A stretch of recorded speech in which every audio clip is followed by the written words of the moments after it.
सो है गाइस, तो आज की इस वीडियो में मैं आपको एक्सप्लेन करूंगा what if Goku was the new king of everything का पार्ट 4। तो आप लोग कह रहे थे कि गोहान और ब्रोली को भी स्टोरी में लेके आओ, तो आज की स्टोरी में ब्रोली आएगा और जो गोहान है उसको मैं आगे की स्टोरी में लेके आऊँगा। तो लास्ट एपिसोड में आपने ये देखा कि गोकू और सब गॉड्स और एंजल मिल के एक बहुत बड़ा सा स्पिरिट बॉम्ब क्रिएट करते हैं और गोकू और ग्रैंड प्रीस्ट मिल के यूनिवर्स 13 के गॉड ऑफ डिस्ट्रक्शन को हरा देते हैं। तो अगर आपने वो वाले पार्ट नहीं देखे तो डिस्क्रिप्शन में प्लेलिस्ट की लिंक आपको मिल जाएगी, तो वहाँ से देख लेना।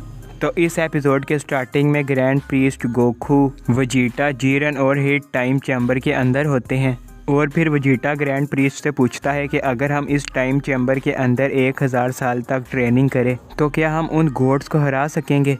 तो फिर ग्रैंड प्रीस्ट बताते हैं पहले जब ओमनी किंग जेनो के ऊपर उन गॉड्स ने अटैक किया था तो उनके पास कोई फाइटिंग स्किल्स नहीं थी, इसलिए उन्होंने उन गॉड्स से फाइट नहीं की।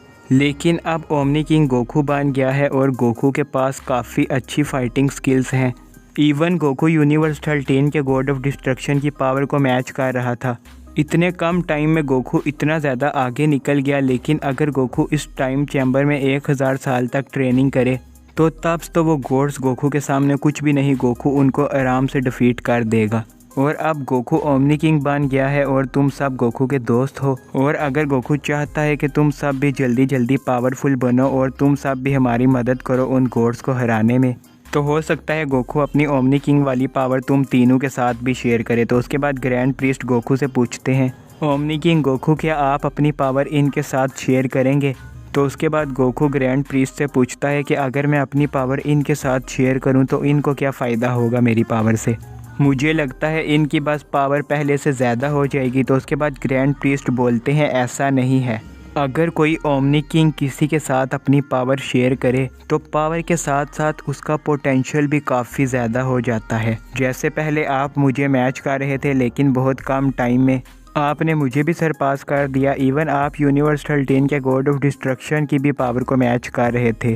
तो उसके बाद वजीटा बोलता है जैसे मैं एक सियान हूँ और सियान का पोटेंशियल काफ़ी ज़्यादा होता है, तो अगर कैकारोट मेरे साथ अपनी ओमनी किंग की पावर को शेयर करे तो क्या मेरा पोटेंशियल पहले से डबल हो जाएगा। तो उसके बाद ग्रैंड प्रीस्ट कहते हैं ये ओमनी किंग हैं, ये कोई आम गॉड नहीं है जो तुम्हारे साथ अपनी पावर शेयर करे और तुम्हारा पोटेंशियल पहले से डबल हो जाए। अगर ओमनी किंग तुम्हारे साथ अपनी पावर को शेयर करेंगे तो तुम्हारा पोटेंशियल 1000 गुना ज़्यादा हो जाएगा। तो फिर जीरन, वजीटा और हिट ये सुन के काफ़ी ज़्यादा शौक हो जाते हैं और वो बोलते हैं क्या इतनी ज़्यादा पावर होती है ओमनी किंग में। इवन गोकू भी शौक हो जाता है क्या अगर मैं अपनी पावर को इनके साथ शेयर करूंगा तो इनका पोटेंशियल 1000 गुना ज़्यादा हो जाएगा। तो उसके बाद गोकू अपनी पावर शेयर करता है वजीटा, जीरन और हिट के साथ, और फिर उसके बाद उन तीनों को अपने अंदर काफ़ी ज़्यादा पावर फील हो रही होती है। तो फिर ग्रैंड प्रीस्ट उन्हें बताते हैं पहले तुम्हारी पावर उस लेवल पे थी कि इवन तुम वीरस को भी डिफीट ना कर पाते, लेकिन अब तुम्हारी पावर एक एंजल से भी ज़्यादा हो गई है। तो उसके बाद ग्रैंड प्रीस्ट गोकू को बोलते हैं गोकू अब तुम ओमनी किंग बन गए हो, लेकिन तुम्हें टाइम कंट्रोल करना नहीं आता, लेकिन अब मैं तुम्हें टाइम कंट्रोल करना सिखाऊंगा और हमें ये सीखने में काफ़ी हज़ारों साल लग गए थे, अब देखते हैं तुम कितने साल में सीखते हो। तो उसके बाद ग्रैंड प्रीस्ट गोकू को सब कुछ एक्सप्लेन कर देते हैं टाइम के बारे में, और फिर वजीटा ग्रैंड प्रीस्ट को बोलता है हमें ये तो पता है कि हमें गॉड्स को हराना है, लेकिन हमें ये नहीं पता कि वो गॉड्स कैसे हैं, उनकी पावर्स, उनकी एबिलिटी वगैरह हमें किसी चीज़ का भी नहीं पता। जैसे यूनिवर्स 13 का गॉड ऑफ डिस्ट्रक्शन माजिन बू जैसा था, लेकिन यूनिवर्स 14 का कैसा होगा हमें कुछ भी आइडिया नहीं है, क्या आप हमें बता सकते हैं। तो उसके बाद ग्रैंड प्रीस्ट एक्सप्लेन करते हैं जैसे यूनिवर्स 13 का गॉड ऑफ डिस्ट्रक्शन माजिन बू जैसा था, लेकिन वो सब तो तुमने देखा कि उसकी पावर माजिन बू से 1000 गुना ज़्यादा थी। उसकी स्ट्रेंथ इतनी ज़्यादा थी कि वो ओमनी किंग गोकू को मैच कर रहा था। लेकिन जो यूनिवर्स 14 का गॉड ऑफ डिस्ट्रक्शन है वो तो यूनिवर्स 13 के गॉड ऑफ डिस्ट्रक्शन से काफ़ी ज़्यादा पावरफुल है और उसका पोटेंशियल भी काफ़ी ज़्यादा है। उसने एक बार मुझे फ़ाइट का चैलेंज किया था, तब मुझे पता नहीं था कि वो इतना ज़्यादा पावरफुल है, इसलिए मैं उसके ऊपर काफ़ी ज़्यादा हंसा और मैंने उसको बोला तुम पागल तो नहीं हो, एक एंजल एक गॉड से इतना ज़्यादा पावरफुल होता है कि अगर गॉड उस एंजल से फ़ाइट करे तो वह एंजल गॉड को आराम से बीट कर देगा, लेकिन तुमने एक एंजल को भी फ़ाइट के लिए चैलेंज नहीं किया, तुमने सीधा उसके फादर को ही बुला लिया फ़ाइट के लिए। क्या तुम्हें नहीं पता मेरी पावर कितनी है। तुमने कभी उस पावर का सोचा भी नहीं होगा जो पावर मेरे पास है। तो उसके बाद मेरी और उस सियान की फ़ाइट स्टार्ट होती है और वो अपनी बेस फॉर्म में ही मेरी बेस फॉर्म के ऊपर बारी पाड़ रहा होता है और फिर मुझे अपनी अल्ट्रा इंस्टिंक्ट में जाना पड़ता है और उसके बाद मैं उसके ऊपर थोड़ा भारी पड़ता हूँ, लेकिन वो फिर ट्रांसफॉर्म हो जाता है अपनी सुपर सियान में और उसने अपनी सुपर सियान से ही मुझे ईज़िली डिफ़ीट कर दिया। और फिर उसने मुझे बोला, तुम तो स्टार्टिंग में काफ़ी ज़्यादा ओवर कॉन्फिडेंस कर रहे थे जैसे तुम काफ़ी ज़्यादा पावरफुल हो, लेकिन तुम तो मेरी सुपर सियान को भी नहीं मैच कर सके। मैंने समझा था तुम ग्रैंड प्रीस्ट हो, फादर ऑफ ऑल एंजल, तो हो सकता है तुम मुझे मजबूर कर दो मुझे अपनी फाइनल फॉर्म दिखाने में, लेकिन तुम्हारे अंदर तो इतनी भी पावर नहीं थी कि तुम मेरी फर्स्ट फॉर्म का मुकाबला कर सको। तुमने मुझे काफ़ी ज़्यादा मायूस किया ग्रैंड प्रीस्ट। मुझे तो लगा था तुम काफ़ी ज़्यादा पावरफुल होगे, इसलिए तुम ज़ैनो के साथ रहते हो, लेकिन तुम तो काफ़ी ज़्यादा वीक निकले। और मैं तुम्हें एक और बात बता दूं, मेरे पास इतनी ज़्यादा ट्रांसफॉर्मेशन है कि तुमने इतनी ट्रांसफॉर्मेशन का कभी सोचा भी नहीं होगा। और वो सारी ट्रांसफॉर्मेशन मैंने सिर्फ अपनी ट्रेनिंग से हासिल की। तुम कभी ड्रीम में भी उतनी ट्रेनिंग नहीं कर सकते जितनी मैंने ट्रेनिंग की है। और अब मेरे पास इतनी ज़्यादा ट्रांसफॉर्मेशन है कि इस पूरे मल्टीवर्स में किसी के पास भी उतनी ट्रांसफॉर्मेशन नहीं है। और फिर ग्रैंड प्रीस्ट बताते हैं वो सियान चाहता था कि वो ज़ेनो को मार के इस पूरे मल्टीवर्स का ओमनी किंग बन जाए और फिर वो पूरे मल्टीवर्स पे अपना रूल करे, लेकिन उसका ये वाला ड्रीम पूरा नहीं हुआ। उससे पहले ही ज़ेनो ने उसको अरेस्ट कर दिया और अब वो दोबारा से वापस आ गया है, तो हो सकता है अब वो ज़ेनो को दोबारा मारने आए।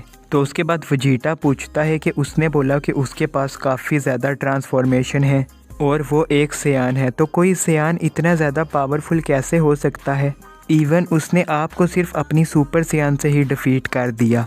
तो उसके बाद ग्रैंड प्रीस्ट बताते हैं कि उसने मुझे बताया था कि वह फादर ऑफ ऑल सियान है, मतलब हो सकता है कि वो सबसे पहला सियान हो, तो इसलिए वो खुद को फादर ऑफ ऑल सियान कहता है। और उसके पास भी अल्ट्रा इंस्टिंक्ट है। उसने मुझे अपनी अल्ट्रा इंस्टिंक्ट भी बताई थी और उसकी पावर एक नेक्स्ट लेवल पे थी। और उसने मुझे ये बोला कि अगर मैं अपनी अल्ट्रा इंस्टिंक्ट का यूज़ करता तो वो मुझे एक ही पंच में मार देता। उसने मुझे बोला था मैं एक सियान हूँ और सियान एकदम से ही अपनी फाइनल फॉर्म को नहीं दिखाते, वो आस्ता आस्ता न्यू ट्रांसफॉर्मेशन दिखाते हैं। अगर उनको लगे उनका ओपोनेंट ज़्यादा पावरफुल है तो आस्ता आस्ता वो अपनी सारी ट्रांसफॉर्मेशन को दिखाएंगे, लेकिन उसने सिर्फ मुझे अपनी सुपर सियान से ही डिफ़ीट कर दिया, इसलिए उसने मुझे कोई भी ट्रांसफॉर्मेशन नहीं दिखाई। और मैंने अभी तक सिर्फ उसकी 2 ट्रांसफॉर्मेशन देखी हैं, एक सुपर सियान और एक अल्ट्रा इंस्टिंक्ट। और मुझे ये नहीं पता अल्ट्रा इंस्टिंक्ट उसकी फाइनल फॉर्म है या उसके पास कोई और भी ट्रांसफॉर्मेशन है। तो अभी तो मैं तुम्हें नहीं बता सकता कि वो कितना ज़्यादा पावरफुल है। हो सकता है कि उसके पास अल्ट्रा इंस्टिंक्ट का कोई और लेवल हो या उसके पास कोई सियान की न्यू ट्रांसफॉर्मेशन हो जो अल्ट्रा इंस्टिंक्ट से भी ज़्यादा पावरफुल है। अभी तक तो मुझे नहीं पता कि वो कितना ज़्यादा पावरफुल है, तो इसलिए मैं तुम सबको इस टाइम चैम्बर के अंदर लेके आया हूँ, क्योंकि मुझे पता है अगर तुम सब ओमनी किंग की पावर के साथ ट्रेनिंग करो तो तुम्हारी पावर एक नेक्स्ट लेवल में पहुँच जाएगी, लेकिन यहाँ पर तो तुम 1000 साल तक ट्रेनिंग कर सकते हो। तो इतना तो मुझे पता है कि तुम उन गॉड्स को आराम से डिफीट कर दोगे। और फिर वेजिटा ग्रैंड प्रीस्ट को बोलता है अगर वो फादर ऑफ ऑल सियान है तो मैं उससे ज़रूर मिलूँगा। मैं भी देखना चाहता हूँ फादर ऑफ ऑल सियान कितना ज़्यादा पावरफुल है। और गोकू और वेजिटा काफ़ी ज़्यादा एक्साइटेड होते हैं उससे फ़ाइट करने के लिए। तो उसके बाद वेजिटा ग्रैंड प्रीस्ट को बोलता है अगर वो फादर ऑफ ऑल सियान है तो क्या वो लीजेंडरी सियान भी है? तो उसके बाद ग्रैंड प्रीस्ट बोलते हैं हाँ हो सकता है कि वो लीजेंडरी सियान हो। उसने मुझे बोला भी था तुम एक मामूली सियान को तो डिफ़ीट कर सकते हो, लेकिन तुम एक लेजेंड को डिफ़ीट नहीं कर सकते। तो हो सकता है वो एक लेजेंडरी सियान हो। तो उसके बाद वेजिटा बोलता है हमारे यूनिवर्स में ब्रोली भी है, वो भी लेजेंडरी सियान है। और जब वो हमसे फर्स्ट टाइम मिला था तो स्टार्टिंग में तो वो हमारी बेस फॉर्म से भी ज़्यादा वीक था, लेकिन आस्ता आस्ता वो हमारी सुपर सियान ब्लू से भी ज़्यादा पावरफुल हो गया। तो हो सकता है यूनिवर्स 14 का जो गॉड ऑफ डिस्ट्रक्शन है वो भी लेजेंडरी सियान हो सकता है उसने काफ़ी ज़्यादा ट्रेनिंग की हो और वो एक लेजेंडरी सियान है, तो इसलिए उसका पोटेंशियल काफ़ी ज़्यादा होगा। तो इसलिए उसने अपनी सुपर सियान से ही आपको भी डिफ़ीट कर दिया। तो उसके बाद गोकू काफ़ी ज़्यादा एक्साइटेड हो जाता है और बोलता है मैं भी 2 लेजेंडरी सैयन की फ़ाइट देखना चाहता हूँ। और फिर वेजिटा बोलता है ब्रोली को तो अपनी पावर के ऊपर कंट्रोल भी नहीं है। तो फिर ग्रैंड प्रीस्ट बोलते हैं अगर उसको अपनी पावर के ऊपर कंट्रोल नहीं है तो मैं यहाँ पर उसको ट्रेनिंग नहीं दे सकता, क्योंकि यहाँ पर मैंने आप सबको भी ट्रेनिंग देनी है। तो इसलिए मैं विस को बोल देता हूँ कि वो अपने यूनिवर्स के टाइम चैम्बर में ब्रोली को ट्रेनिंग दे। इस तरह ब्रोली अपनी पावर पे कंट्रोल करना भी सीख जाएगा और उसकी पावर पहले से काफ़ी ज़्यादा हो जाएगी। और फिर ग्रैंड प्रीस्ट भी विस से बात करते हैं और विस को सारा कुछ एक्सप्लेन कर देते हैं। और फिर बीरस और विस भी रेडी हो जाते हैं ब्रोली के प्लेनेट पे जाने के लिए। तो आज की वीडियो बस यहाँ तक थी। तो आप भी कमेंट्स में बताना कि नेक्स्ट वीडियो में क्या होना चाहिए, मतलब अपने कुछ आइडिया दे देना जिससे स्टोरी और ज़्यादा मज़े की बने। तो इस वीडियो को लाइक और चैनल को सब्सक्राइब ज़रूर कर देना। Thanks for watching.